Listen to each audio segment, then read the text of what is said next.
So what we've done in these meetings is read the stories of the Bible and do a literary analysis of these great stories and iconic stories. We skipped Kings and Chronicles and the Book of Esther, but and I guess Daniel too is a story, but Daniel, but other than those that we skipped, we covered all the stories. Okay? We didn't read the prophets, we didn't read the poetry books, and we didn't read the philosophical books. It was called the wisdom literature, like Ecclesiastes, Proverbs, and Job. And I must admit, so the prophets are not my favorites, or second favorite part of the Bible. Partly it's because some of the prophets are, to me, boring because their harangues are repetitive and long-winded. But mostly they don't speak to me because these books are short on storytelling and long on lengthy speeches and of endless hectoring. These are simply two different methods to deliver a moral or theological or national message or instruction to an audience. Okay, so the author of the prophet books conveys the lesson or the moral instruction or the theological instruction or the historical or national instruction to the audience with direct lectures that tell us, again, directly what lesson we're to learn and accept from this book. By contrast, the author of the books that we've read delivers lessons to us surreptitiously beneath the surface. Okay? The author is entertaining us with great characters and plot lines on top, while delivering to us some theological and national and moral messages without us being aware that we're attending a theology or civics class or ethics class. Okay, so the author of the stories, of the storybooks of the Bible, is a more entertaining writer than the author of the prophets, but I think also a more effective teacher or indoctrinator. Okay, because you're receiving you're absorbing the lesson with subconsciously. You think that you're reading a great story with great characters and great kind of literary motifs, but in fact you're imbibing some sort of lesson about your nation or about morality or about the world or about God. Okay. I guess the one exception among the prophets is Jonah, because that book is more of a story than a prophecy. In fact, the prophecy is, I think, one verse. Okay? The rest really is a story about a man. So it's the book of Jonah, more than any other prophet, is a real story. Okay? So it contains some speeches, but they're very short, and again, so it's primarily a story about this man and his interaction with God,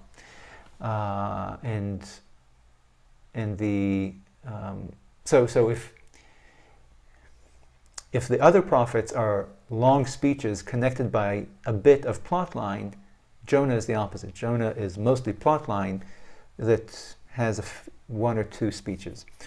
And the Jonah story is interesting because the first part is about how a normal person would respond to God calling on him to do his bidding, and about Jonah's attempt to escape his calling.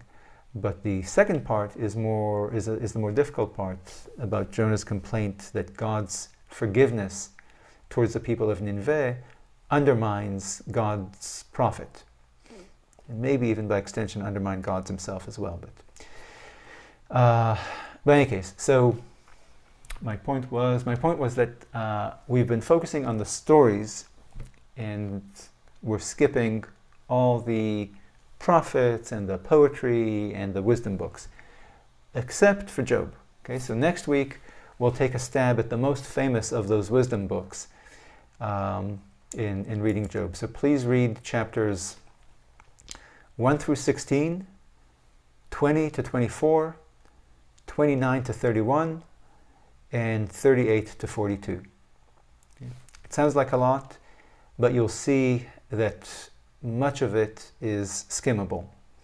And don't fret if you can't understand every word or every sentence even, because you'll get the gist of the message of Job, that the book offers about the injustice that Job is suffering, the friend's message that it's not injustice, and then God's message about everything. So again, even if you don't understand every sentence, you'll understand what Job is saying about what he's suffering, what the friends are saying, and what God is saying. Now, speaking of which, there we go. When you read the word, when you read there, a number of times it says that the wife, for example, encouraging Job to bless God, and the text saying that Job refused to bless God. What it means, it's a euphemism for cursing God. So just you'll read it here and there in the book, and you'll understand by the usage or by the context, that blessing God is a euphemism for cursing God. So just if you're confused, that's the explanation for this weird expression. Also, since the language in Job is difficult, if you do have trouble understanding what you're reading, you can simply go to Google and look for a chapter-by-chapter summary of the book of Job, and you'll get it in plain English, what is being said, and what the message that of this speech is by this friend, what the message of the next speech is, etc. So the last thing I want to tell you before you start reading is to give you a word about the character of Satan in this book and in the Bible in general. So heaven and hell and the devil and the afterlife are not features of biblical Judaism. Okay, these things were not part of Israelites' theology or cosmology in the biblical era. Okay, they're simply not in the Bible. Again, heaven, hell, the devil, and the afterlife are not part of the culture that is depicted to us in the Bible, in the Old Testament. Okay. So, although there's a figure called Satan here in this, not just here, okay, a figure called Satan, or the Satan, first appears in the Hebrew Bible, but he is a far cry from the devil that we know from medieval Christian theology, and even medieval Jewish theology.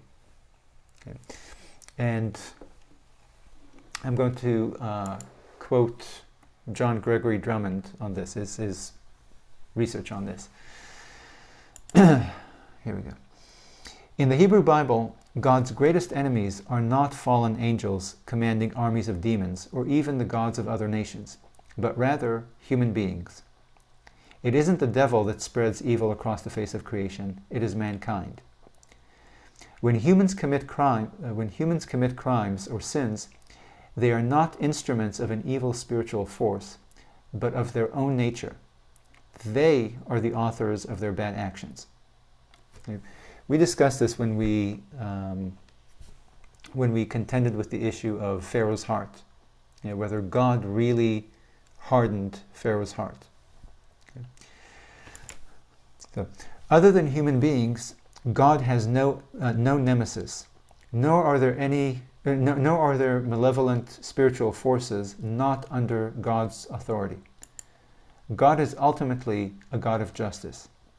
He is behind the good and the bad, behind the blessings and the curses. Okay, and you'll see in Job, as you read, that the Satan does what he does to Job because God tells him to do what he wants. Okay, so Satan is not the author of Job's misfortune, suffering. Okay, God is ultimately responsible for what happens to Job. Okay. So this character of Satan is the Hebrew word Satan means accuser or adversary. Okay?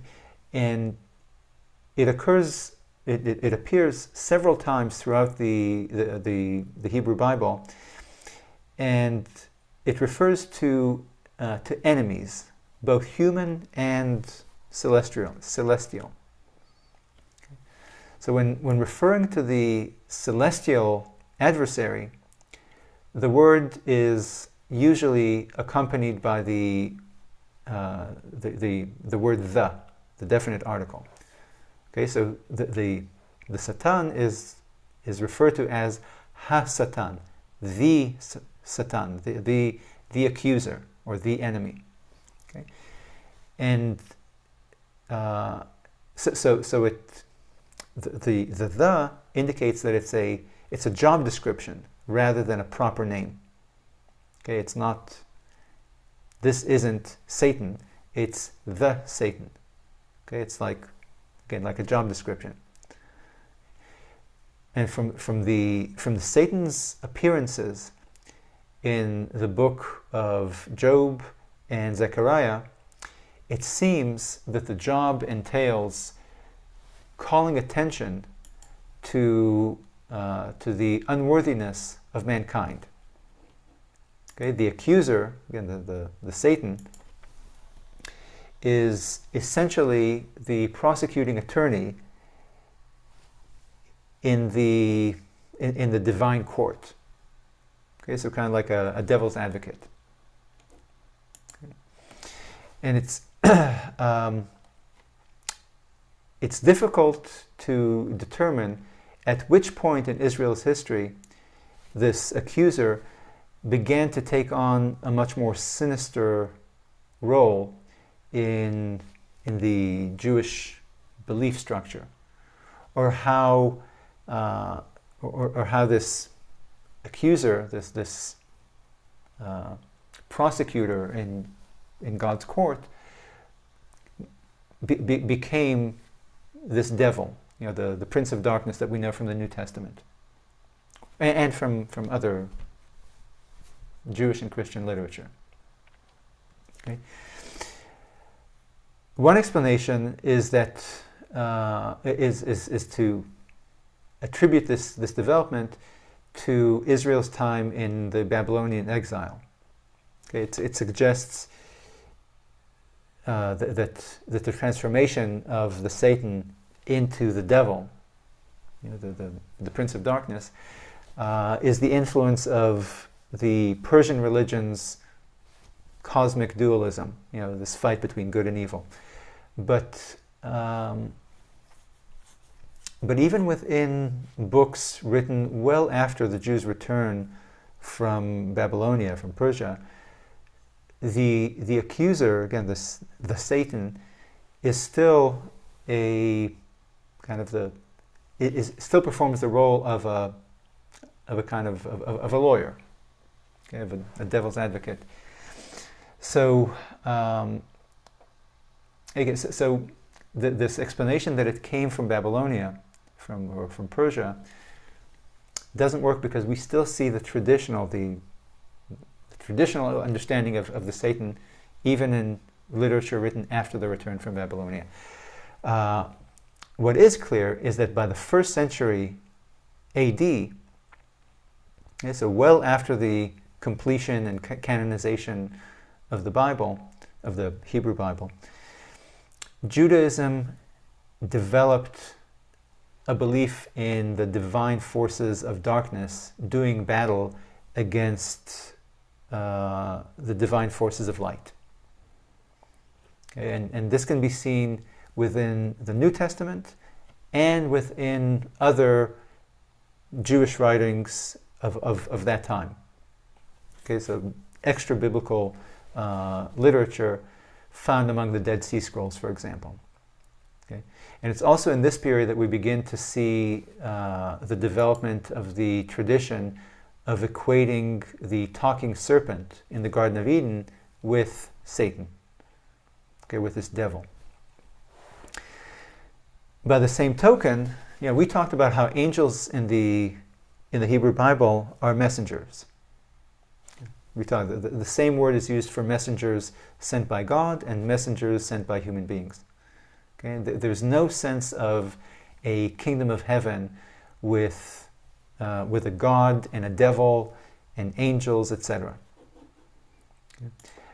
There are no names for or no named angels in the Hebrew Bible until what is apparently the very last book, the newest book in the Bible, and that's the book of Daniel, which names 3 angels. Michael, Gabriel, and Raphael.